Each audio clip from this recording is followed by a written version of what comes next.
This video is brought to you by Nebula. For the last decade or so, China has been lending hundreds of billions of dollars to developing countries as part of its Belt and Road Initiative, commonly known as the BRI. The BRI was intended as the centrepiece of Xi Jinping's foreign policy, and while it originally looked like a great way to improve China's global soft power, in the last few years, loads of these countries have told China they don't have the money, and China has had to renegotiate or write off hundreds of billions of dollars. So in this video, we're going to look at what the BRI is, why it's not working, and what might happen next.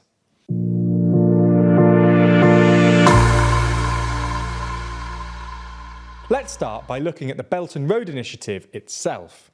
First announced by Xi Jinping in 2013, the Belt and Road Initiative basically involves China lending loads of money to developing countries to build trade-related infrastructure connecting China to the rest of the world.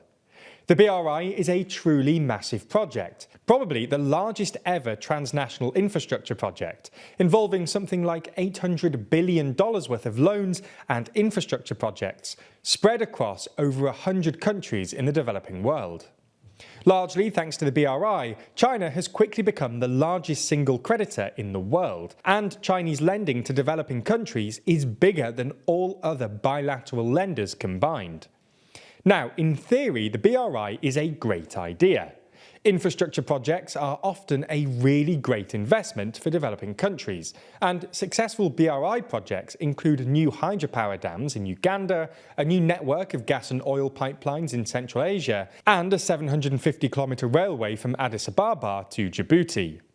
It's also good news for China because, well, China is sitting on tons of cash thanks to its export-heavy economy, and this is a pretty good way to spend it. It's also good for Chinese soft power because developing countries are grateful for the loans and the help that Chinese construction companies often provide with the projects.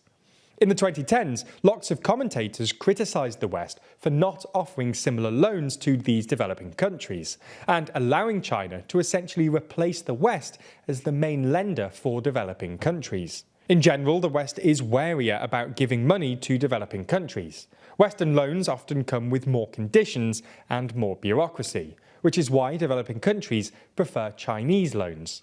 Now, when the global economy was in good shape, China's relaxed lending practices made sense. Most of the countries were paying back their loans, and China was steadily establishing a foothold in the world economy. However, in the last couple of years, as global financial conditions have deteriorated, more and more countries have essentially told China that they can't pay back their loans.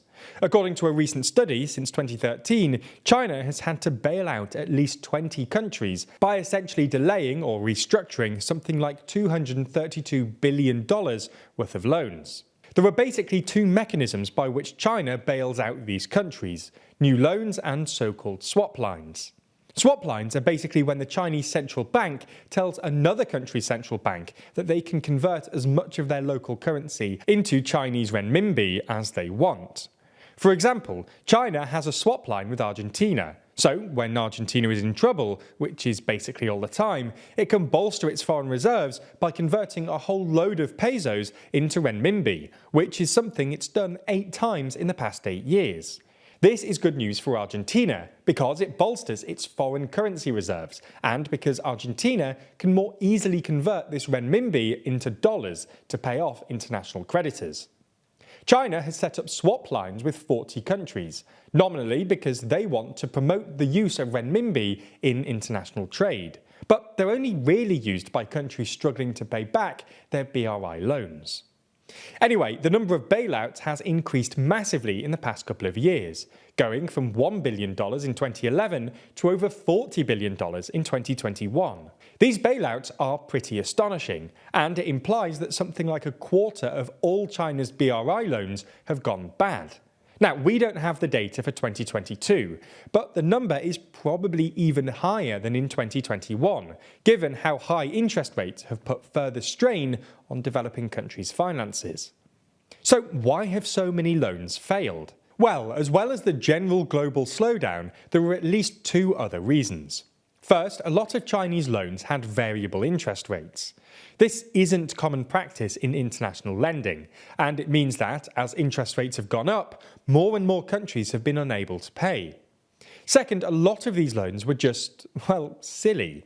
For example, Montenegro borrowed $1 billion to build a road to nowhere that remains unfinished and dogged by corruption allegations. Sri Lanka borrowed billions to build its Lotus Tower, a ridiculous vanity project which was never going to make its money back. And in Ecuador, more than 7,000 cracks were found in a dam built by Chinese contractors near an active volcano. So what happens next? Well, things don't look good for China. They've tried to recoup as much money by delaying repayments and issuing new loans, but history suggests that this rarely works. In fact, usually when this happens, the extra debt makes debtor countries less, not more, able to repay their original debts.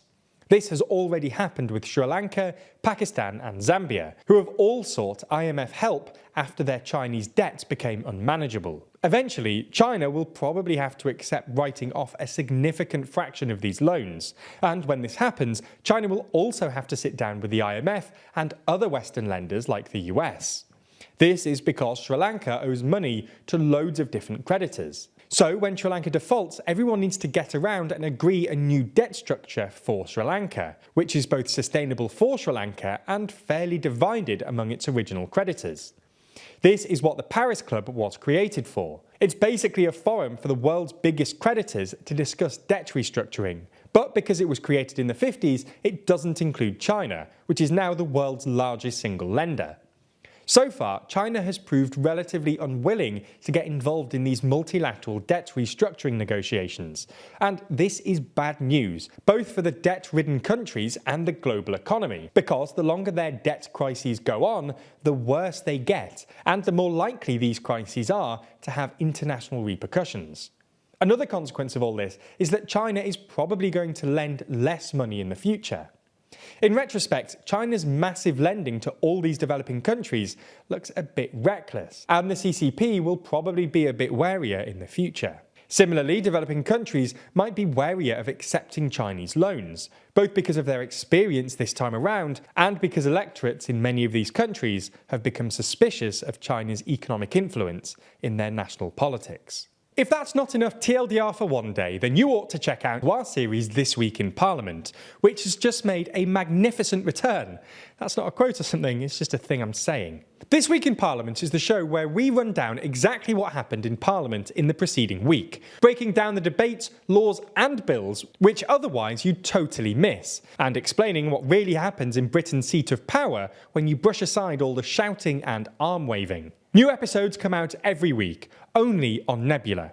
But that's not all. There's also the extended version of the daily briefing every single weekday, a bunch of exclusive explainer videos, some silly fun content, and all of our videos totally ad-free.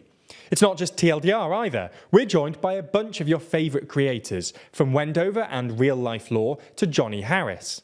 Which means there's a whole load of exclusive videos, early access to loads of creators, and all the ad-free viewing you can handle. Signing up using our link in the description gets you access for just $2.50 a month, and is the absolute best way to support the channel. So thanks for watching, and we'll see you on Nebula.